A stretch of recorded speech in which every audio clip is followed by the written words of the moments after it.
हाँ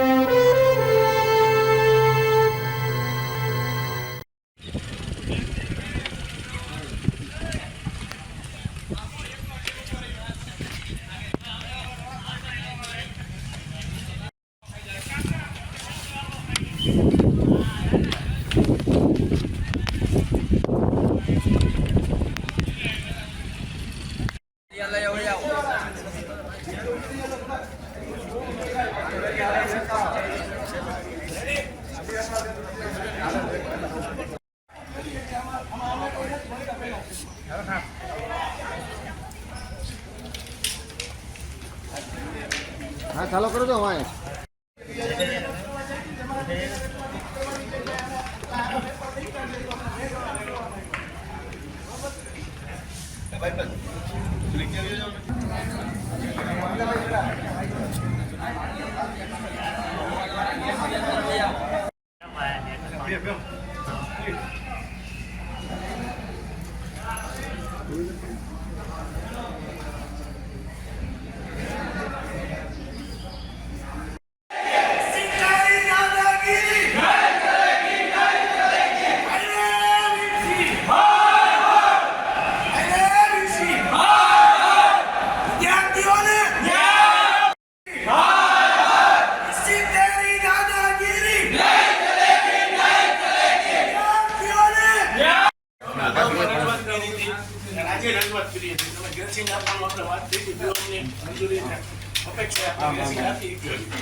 વિદ્યાર્થીઓ રાહ જોવે છે અને તાજેતરમાં જે તમે પરિણામ ડિક્લેર કરી રહી રિઝલ્ટ તમે જોયું કે એનો રિઝલ્ટ કરી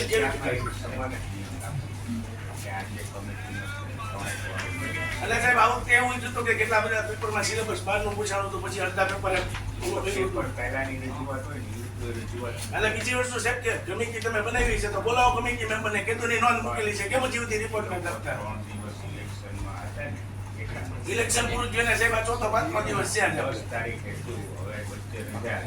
આજના દિવસમાં સાહેબ અમારે ગ્રેસિંગ વાળો નિર્ણય કરી નાખવાનો છે નિર્ણય અમારે જોઈએ આજના દિવસ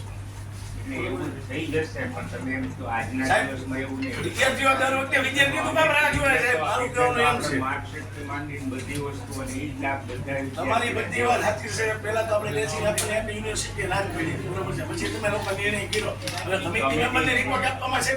20 મિનિટ થાય એવું નહોતું કમિટી વચ્ચે અમારી સાહેબ રજૂઆત છે કે તમે સાહેબ જો તમારે ત્યાં આજના દિવસમાં ન થાય ને સાહેબ તો તમે છે ને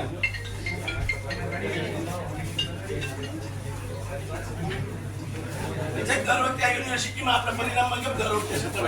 સારું છે 28% પરિણામ છે પીએ નો છે તમે તમારા પ્રોફેસર બોલાવો તેજસભાઈ તમે એમને બોર્ડમાંથી નિર્ણય વિદ્યાર્થીમાં તમે સાહેબ નિર્ણય કરી નોંધ ઉપર છે રહેલું છે કમિટીને પણ કમિટી હું તમને કહું છું કાલે ઇલેક્શન આપણે કેટલા દિવસથી સાહેબ હાલે છે પછી 3 દિવસ રજા આવી ગઈ અમારાથી સાહેબ આજના દિવસમાં નિર્ણય ન થાય ને તો અમારી માંગણી છે બરોબર આજના દિવસમાં જો વિદ્યાર્થી પણ નિર્ણય ન થઈ શકતા હોય બરોબર છે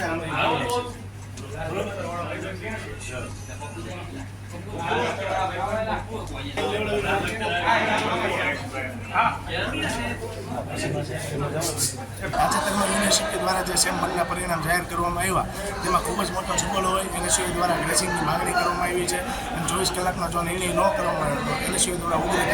ચલાવવામાં આવશે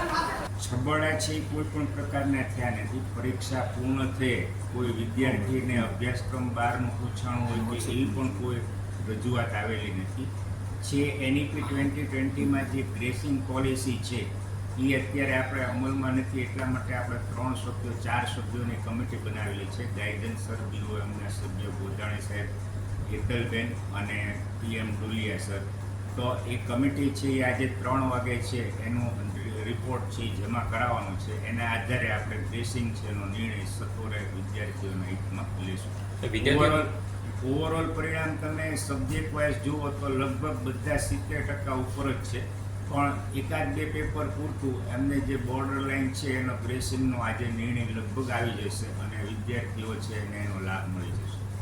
વિદ્યાર્થીઓ દ્વારા જે રજૂઆત કરવામાં આવી હતી તેની માંગ શું? ને એ લોકોની કોર્સ બારનું એક રજૂઆત હતી જે પેપર પૂરી થયા બાદ કોઈ પણ એક્ઝામમાં આવી રજૂઆત આવેલી નથી.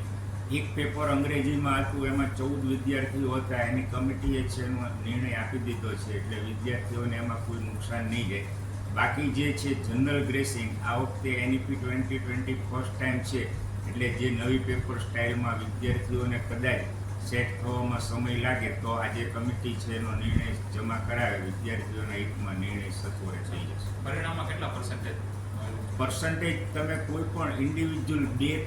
પેપરને બાદ કરીએ તો લગભગ 70% થી 95% સુધીનું રિઝલ્ટ છે. એટલે રિઝલ્ટ મૂળ ઓવરઓલ રિઝલ્ટ છે એ એક કે બે વિષયને કારણે જે છે એ એક કે બે વિષયનો નિર્ણય આજે કમિટી છે એ આપી દેશે. અને આપણે વિદ્યાર્થીઓને ત્યાં સુધી વિદ્યાર્થીઓના હિતમાં કીધું છે કે જો કોઈને અન્યાય થાય અને રીએસેસમેન્ટ કરાવે અને ચેન્જ આવે તો આપણે વિદ્યાર્થીઓની ફી છે એ પરત કરશું. આજે કમિટીના અહેવાલમાં પણ એ કદાચ ઉલ્લેખ થઈને આવી જશે. એટલે વિદ્યાર્થીઓને 1% અન્યાય નહીં થાય એની હું ખાતરી આપું છું.